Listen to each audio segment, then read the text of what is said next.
Bonjour à tous et bienvenue sur IQ Invest pour une nouvelle analyse et aujourd'hui on va s'attaquer à la société Manhattan Associates. Pourquoi? Je crois que j'ai rarement vu une société qui a été autant mentionnée dans les commentaires ces derniers temps.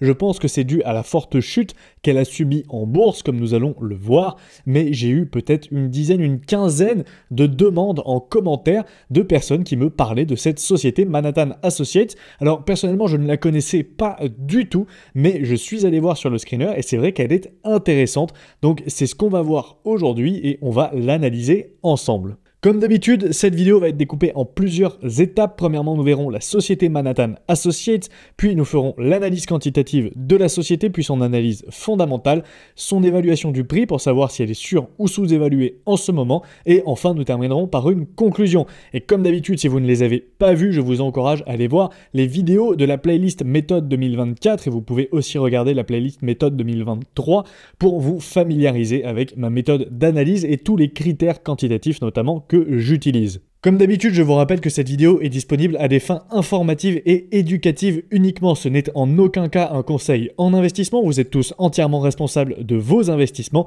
et investir comporte des risques de perte en capital. Ceci étant dit, donc, Manhattan Associates, c'est une société américaine qui est cotée au Nasdaq. Elle a pour ticker MANH et elle a une capitalisation relativement modeste de 17,60 milliards de dollars. Enfin, modeste, mais ça reste tout de même une large cap puisqu'elle a plus de 10 milliards de dollars de capitalisation. Elle n'est donc pas éligible au PEA, elle ne verse pas de dividendes et elle est dans le secteur technologique. À noter qu'elle surperforme le S&P 500 sur les 5 dernières années, qu'elle a eu un CAGR de 20%, le tout malgré la forte baisse qu'elle a subie, comme vous pouvez le voir sur son cours de bourse dernièrement. L'histoire de la société commence en 1990 avec la création de la start-up Manhattan Associates à Manhattan Beach en Californie. Donc le nom vient de Manhattan Beach et non pas de l'île Manhattan à New York. Elle développe donc un système de gestion des tickets de prélèvement en premier lieu. Puis en 1998, elle déménage à Atlanta et fait son IPO au Nasdaq. En 2000, elle fait l'acquisition d'Intrepa et commercialise des solutions de gestion de transport. En 2001, elle s'étend en France et en Allemagne. En 2002, elle acquiert logistics.com et ouvre des bureaux notamment en Inde. En 2003, Walmart devient client de Manhattan Associates. En 2005, elle fait l'acquisition d'Event qui élargit son portefeuille de solutions logicielles. En 2007, elle lance Manhattan Scope puis Manhattan Scale.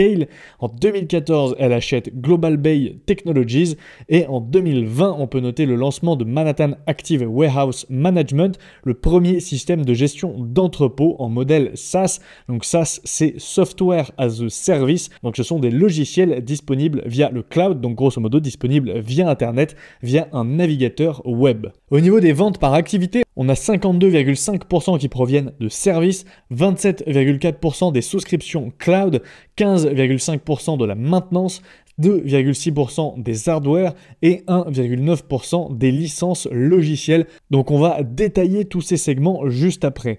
Au niveau des ventes par région, on a une forte exposition à l'Amérique du Nord avec 77,4%.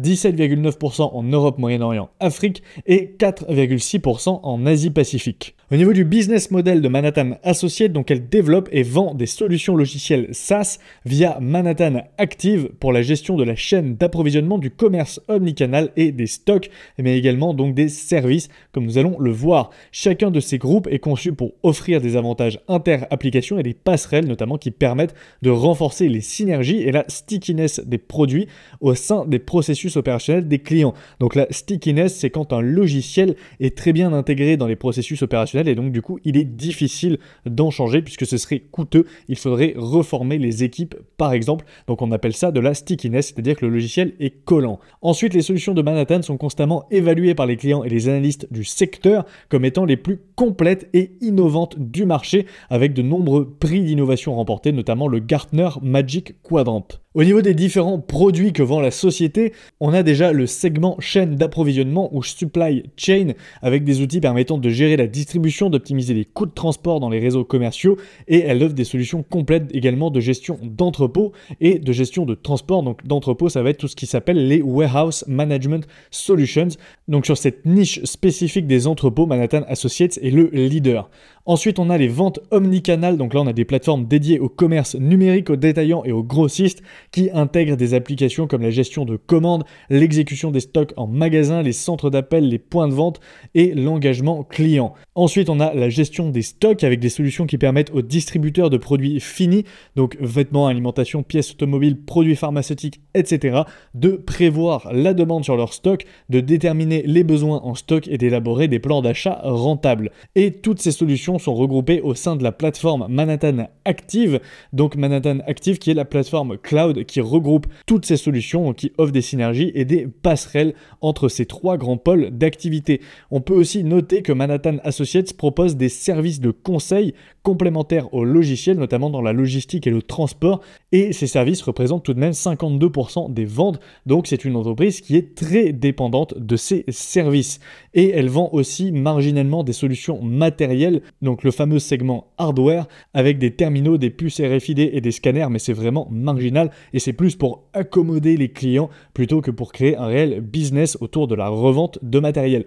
À noter que donc on a deux systèmes de vente principaux pour les logiciels. On a les licences avec des contrats de maintenance et les souscriptions cloud, comme vous l'avez vu dans les segments. Ensuite, au niveau des clients de la société, ce sont principalement des entreprises qui peuvent être issues de divers secteurs, notamment des fournisseurs, des fabricants, des distributeurs, des détaillants et des prestataires logistiques. Les 5 clients principaux, que ce soit nouveaux ou existants, ont représenté 11% du chiffre d'affaires en 2023, ce qui témoigne d'une base client diversifiée puisque Manhattan Associates compte plus de 1200 clients différents.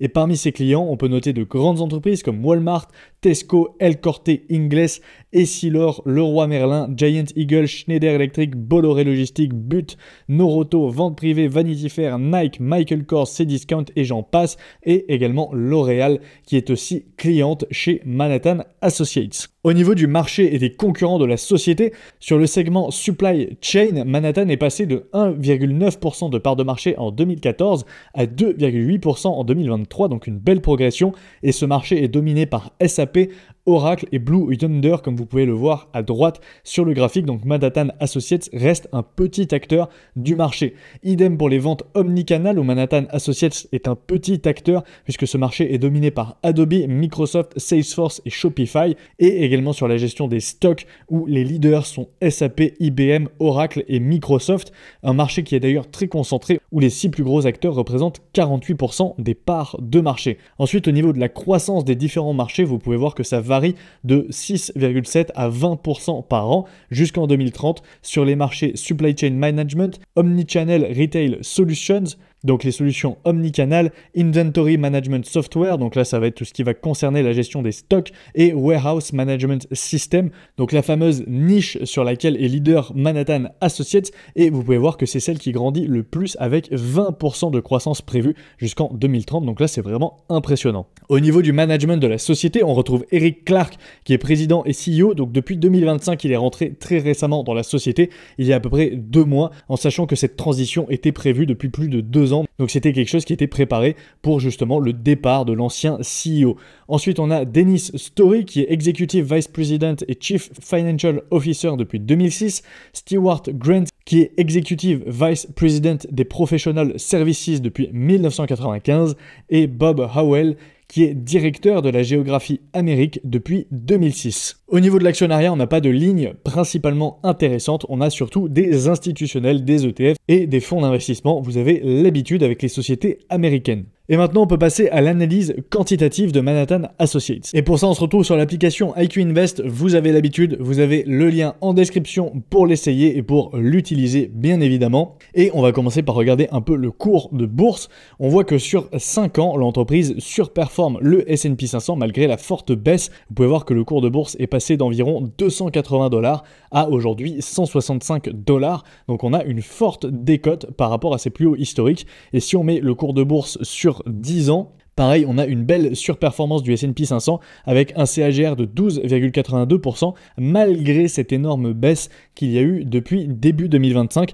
Par contre, vous voyez que le cours de bourse était relativement flat entre 2015 et 2019, grosso modo. L'entreprise n'a absolument rien fait en termes de cours de bourse. On peut noter également que sa linéarité est inférieure à celle du S&P 500, mais ça provient principalement de cette énorme baisse en janvier 2025. Au niveau de la note quantitative, on a 15,5 sur 20, on a des très bons ROIC, on a des superbes marges avec 54% de marge brute, 21% de marge nette, on n'a quasiment pas de dépenses en capex, une bonne croissance du chiffre d'affaires malgré une médiane à 10 ans un peu faiblarde avec 8,4%, on a une belle prédictibilité à 91%, des free cash flow en croissance avec 11,6% en médiane sur les 10 dernières années, on n'a pas de dette, on n'a pas de payout ratio, forcément l'entreprise ne verse pas de dividendes. Donc déjà on peut noter qu'elle perd 4 points d'office puisqu'elle ne verse pas de dividendes, donc potentiellement elle pourrait être à 19,5 sur 20 si on ne prenait pas en compte le dividende. Et si on regarde l'onglet quantitatif, on va se mettre ici sur 20 ans, on peut voir qu'il y a une belle croissance des revenus malgré des fortes baisses, notamment ici en 2009 à la suite de la crise financière de 2008 et en 2017-2018. Vous pouvez voir que toute la période ici entre 2016 et globalement 2021, les revenus de la société étaient flat avec une énorme croissance depuis 2022, donc potentiellement tirée notamment par les Warehouse Management Systems, mais aussi par les logiciels de vente omnicanal qui représentent aujourd'hui plus de 50% des ventes logicielles de la société. Si on regarde un peu les taux de croissance, on a une moyenne de 8,21% de croissance du chiffre d'affaires sur les 20 dernières années, donc ce n'est pas exceptionnel et surtout on voit qu'on a des revenus qui sont relativement cycliques avec ici quand même une période de 5 ans où il ne s'est absolument rien passé sur les ventes. Et si on regarde donc les bénéfices par action, c'est pareil, on a eu une période creuse entre 2016 et 2022 même, et ici pareil entre 2004 globalement et 2009, on peut voir qu'il n'y a quasiment pas eu de croissance sur les bénéfices. Si on regarde les free cash flow par action, c'est pareil, on voit une période creuse ici et pareil ensuite pas de croissance entre 2017 et 2020 globalement. Au niveau des marges, si on enlève ici les capex, vous pouvez voir qu'elles sont plutôt en stagnation. Elles ont augmenté de 2004 à 2014, mais depuis 2014, elles ont même diminué puisque la marge opérationnelle est passée de 25,83% en 2014 à 25,1% en 2024. Et si on regarde la marge brute, c'est pareil puisqu'elle est passée de 56,8 à 54,8, donc on a perdu quand même 2 points de marge brute en l'espace de 10 ans. Et au niveau des retours sur capitaux, par contre, c'est un petit peu mieux puisqu'on a une belle croissance à long terme, malgré, comme vous pouvez le voir ici, une baisse monstrueuse entre 2017 et 2020, où l'année 2020 marque vraiment un plus bas sur les retours sur capitaux de la société. Et au niveau du ROIC, on est aujourd'hui autour des 60%, avec, vous pouvez le voir, une belle progression depuis 2014. Mais il faudrait vraiment comprendre ce qui s'est passé dans ces années-là, entre 2017 et 2020, pour savoir pourquoi la société a stagné en termes de revenus et a diminué en termes de retours sur capitaux, et même les marges. Vous pouvez voir qu'elles ont été impactées en 2019-2020 avec une baisse des marges globales. Par contre, au niveau des actions en circulation, vous voyez ici que c'est magnifique. On a une constante diminution depuis 2004 avec des actions qui sont passées de 120 millions à 61 millions, donc quasiment divisé par 2. Donc c'est vraiment impressionnant de ce côté-là. Et si on regarde les dettes, pareil, on n'a quasiment pas de dette avec le maximum 0,26 de dette sur EBITDA et quasiment pas de dette sur toute la période. Donc ici, rien à redire du côté des dettes. Et si on regarde le coût du capital, on est à 10,88. Donc on a un coût du capital supérieur à 10%. Donc par contre, attention, ça c'est quand même relativement élevé, notamment par rapport aux autres sociétés technologiques. Et maintenant, on peut passer à l'analyse fondamentale de la société. Comme d'habitude, on va commencer par les forces. Donc premièrement, c'est le leader sur la niche logicielle des Warehouse Management Systems, qu'on va abréger WMS. Elle est aussi en transition progressive vers un modèle cloud, donc un modèle SaaS, avec Manhattan Active, qui génère des revenus récurrents tout en créant des synergies entre ces différentes solutions. Les logiciels de Manhattan sont par leur nature parfaitement intégrés au processus opérationnel des entreprises et le coût de changement est élevé pour les entreprises, comme en témoignent les forts taux de renouvellement, puisqu'on a des taux de renouvellement autour des 95%, ce qui est vraiment impressionnant. On a aussi des revenus diversifiés qui proviennent de plus de 1000 clients blue chip, donc les fameuses grosses entreprises américaines, et le top 5 des clients représente seulement 11% du chiffre d'affaires. On a également des mises à jour trimestrielles des logiciels sans interruption, donc avec zéro downtime, grâce à une architecture extensible qui offre un avantage compétitif face aux concurrents traditionnels, et ça c'est notamment permis aussi par le modèle cloud. Au niveau des faiblesses, on a une part significative des revenus qui proviennent des États-Unis, même une forte concentration sur les États-Unis avec plus de 70% en 2023. Elle n'est pas leader sur ses segments respectifs et doit affronter des géants comme SAP, Oracle et Microsoft, bien qu'elle soit très avancée sur la niche spécifique des WMS. La transition vers le modèle cloud est progressive, mais elle reste plutôt lente, puisque aujourd'hui on a seulement 27% des ventes qui proviennent du cloud, tandis qu'on a plus de 18% des ventes qui sont encore issues des licences et des contrats de maintenance.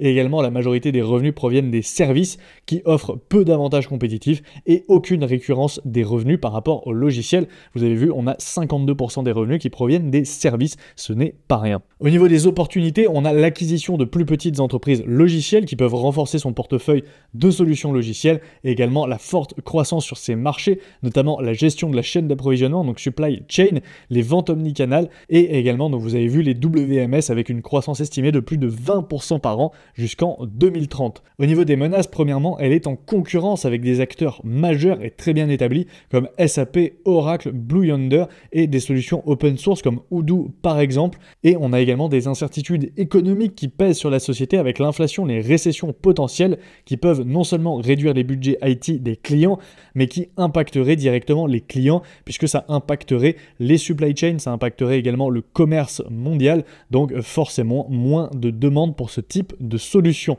Et en plus de ça, donc en 2023, on a eu une légère baisse de la croissance des services. Également, on peut noter les droits de douane aux États-Unis qui pèsent sur le segment du commerce de détail et pourraient affecter les principaux acteurs du e-commerce qui vendent notamment à l'étranger, notamment les acteurs américains qui vendent à l'étranger en Asie et en Europe, qui pourraient être impactés par des répercussions, par des contre-attaques des droits de douane par les autres nations. Au niveau de l'avantage compétitif, on a un large mode stable qui provient de 2 points. Le point principal, ce sont les coûts de changement qui proviennent des logiciels qui sont particulièrement sticky, donc c'est-à-dire qu'ils sont vraiment très bien intégrés dans les processus opérationnels des entreprises et c'est très coûteux pour une entreprise de changer vers une solution concurrente.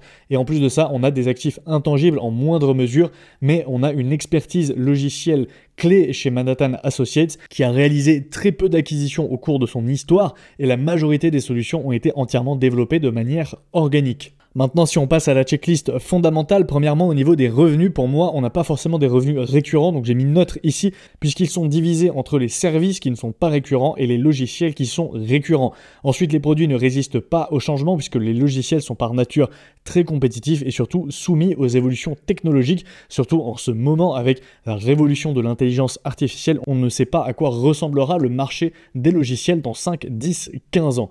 Également, l'entreprise évolue sur un marché en croissance. On a vu les différents marchés offrent de belles croissances de 9 à 12% par an. Et ensuite, pour moi, les revenus de l'entreprise ne sont pas forcément diversifiés également puisque malgré le fait qu'elle compte plus de 1200 clients, ses revenus sont très concentrés sur une seule géographie, à savoir les États-Unis, qui représentent plus de 70% des ventes. Au niveau du management, l'entreprise a une bonne allocation du capital. On a vu les retours sur capitaux sont impressionnants et Morningstar lui attribue une note exemplaire. Les marges ne sont pas forcément en augmentation puisqu'elles ont été en augmentation de 2004 à 2014, mais depuis 2014, elles stagnent. Ensuite, le management n'est pas skin in the game, le CEO est très junior. Pour le moment, il est arrivé dans la société en 2025 et surtout, il n'y a pas de gros actionnaires spécifiques dans la société.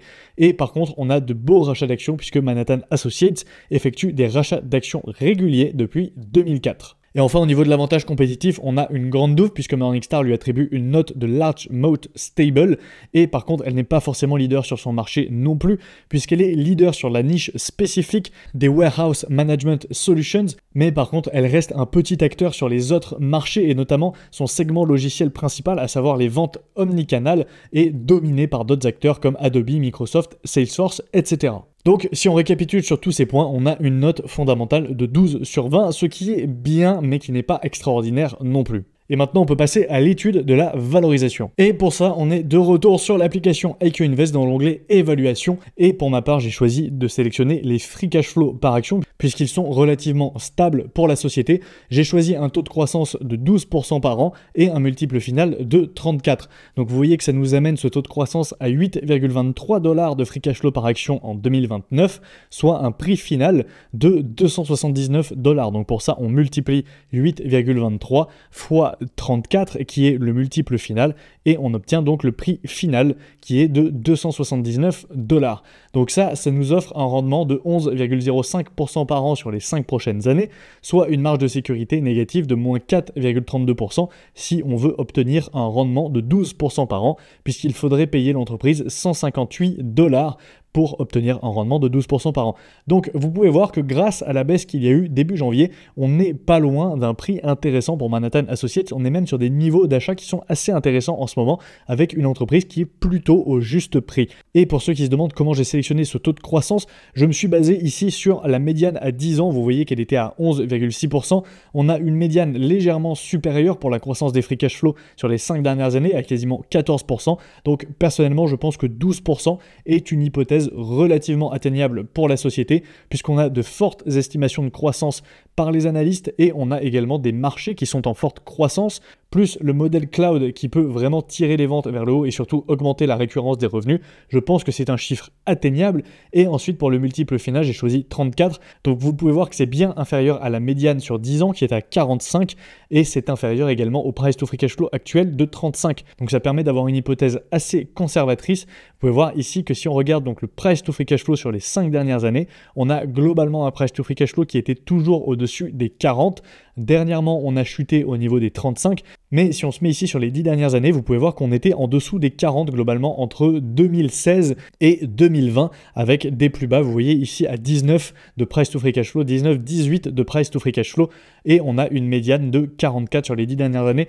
Donc globalement, 34 me paraît être un niveau relativement conservateur si la société reste valorisée à peu près au niveau auquel elle est valorisée actuellement. Et donc maintenant, pour conclure, si on récapitule au niveau des notes, on a 15,5 sur 20 de notes quantitatives, on a 12 sur 20 de notes fondamentales et on a une marge de sécurité de moins 4,3%. Donc on est globalement au juste prix aujourd'hui. Ça va vraiment dépendre à la marge de vos hypothèses de croissance. Et donc du coup, sur le papier, Manhattan Associates est une entreprise de qualité qui surperforme le S&P 500 sur le long terme, comme on l'a vu. Elle bénéficie d'un large moat stable et propose des solutions logicielles compétitives utilisées par plus de 1200 clients différents. Elle est leader dans la niche des Warehouse Management Systems, mais elle demeure un petit acteur comparé à d'autres concurrents comme SAP, Oracle ou Microsoft.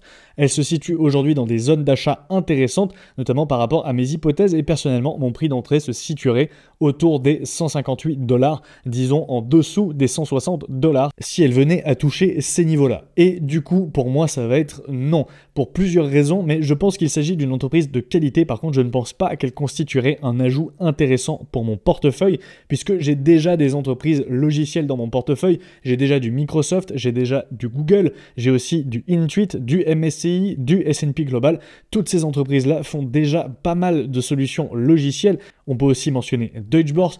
Donc personnellement, je ne vois pas trop Manhattan Associates comme un réel atout pour mon portefeuille qui pourrait apporter quelque chose en plus. Donc je vais passer mon chemin et en plus il y a des choses qui me dérangent, notamment le fait que la majorité de ces revenus proviennent des services et non pas des logiciels et surtout que les ventes de logiciels cloud ne représentent que 27%. Je pense que c'est relativement faible. On a des marges également qui stagnent, on a des revenus qui sont fortement concentrés aux États-Unis. Bref, pour toutes ces raisons, je pense que je vais passer mon chemin. Donc ça sera non pour moi. Et voilà, merci à tous, merci à ceux qui sont restés jusqu'à la fin. N'hésitez pas à me dire dans les commentaires ce que vous pensez de Manhattan Associates. Est-ce que vous l'avez acheté? Est-ce que vous avez des fortes convictions sur la société? Comme d'habitude, n'oubliez pas de laisser un pouce bleu sous la vidéo. Abonnez-vous à la chaîne si ce n'est pas déjà fait, à la chaîne IQ Bitcoin si le sujet du Bitcoin vous intéresse, à la page Instagram @iq-invest.fr et également allez suivre le podcast Focus Fondamental sur YouTube et les principales plateformes de podcast. Et sur ce, moi je vous dis à la prochaine pour une nouvelle vidéo. Ciao.